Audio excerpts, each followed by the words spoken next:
Koomishiniin naamusaa fi farra malaammaltummaa Oromiyaa damee godina Arsii guyyaa ayyaana farra malaammaltummaa aanaa Deeksisitti kabaje. Koomishiniin naamusaa fi farra malaammaltummaa Oromiyaa damee Arsii guyyaa ayyaana farra malaammaltummaa dhaadannoo dhaloota safuun ijaaruun kenna tajaajilaa hojmaataan jedhuun aanaa Deeksis magaalaa Amdaatti kabajee ooleera. Bulchaan bulchiinsa aanaa Deeksis obbo Kaamilaaji Sulxoom kaayyoon kabaja guyyaa farra malaammaltummaa kun qabsoo farra malaammaltummaa keessatti hirmaannaa fi tumsa hawaasaa cimsuuf sosochii uummataa uumuuf dhaloota sammuun isaa qulqulluu ta'e haa ijaarruu wanni jedhamuu fi hundi keenya maatii qabna hin barsiifna.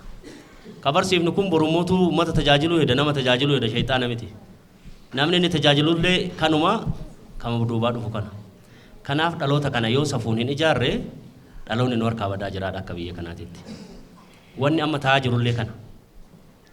Wanni amma bakka baay'eetti arginu ijoollee dargaggeeyyii nu horreedha ka bosona keessallee jiru.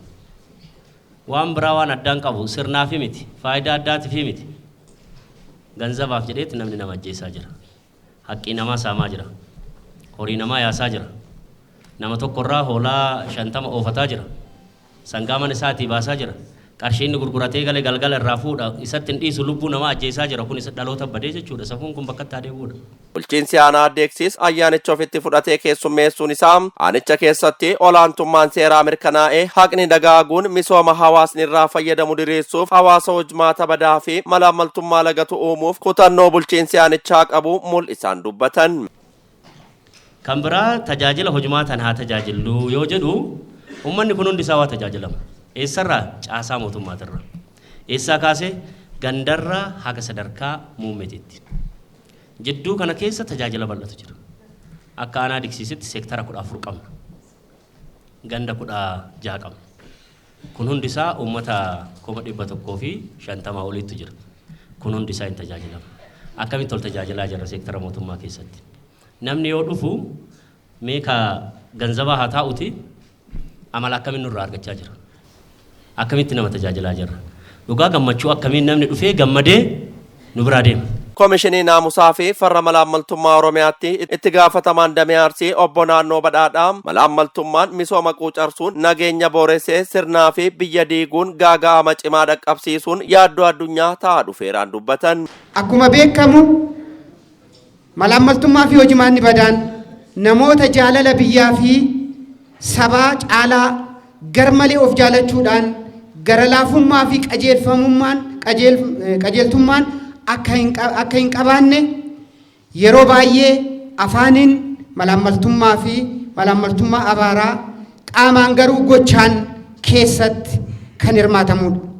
Kanaaf kun immoo hawaasa tajaajila dhaabbilee mootummaa fi dhuunfaa irraa amantaa akka hin qabaanne taasisa. Guddina diinagdee gufachiisa. Haqa jallisa olaantummaa seeraa cabsa kabajamuu mirga dhala namummaa gaafii keessa galcha.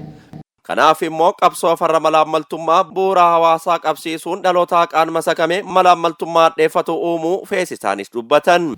Kanaaf dhaloonni safuu ijaaruun hojimaata kenna tajaajilaa diriireen hojii hojjechuun isarraa osoo maqne tajaajila kennuun akkasumas daa'imman keenya mul'ata egeree ta'an mul'atti biyyi qabattee guddisuun faayidaa hawaasaa bal'aa fi mirkaneessuun waan ta'eef dhaloota safuudhaan ijaaruun kenna tajaajilaa hojimaataan hoogganamuun malaammaltummaaf hojimaata badaa ittisuu filannoo qofa osoo hin taane dhimma jiraachuu fi jiraachuu dhabuu keenya akka ta'e beekuun barbaachisaadha.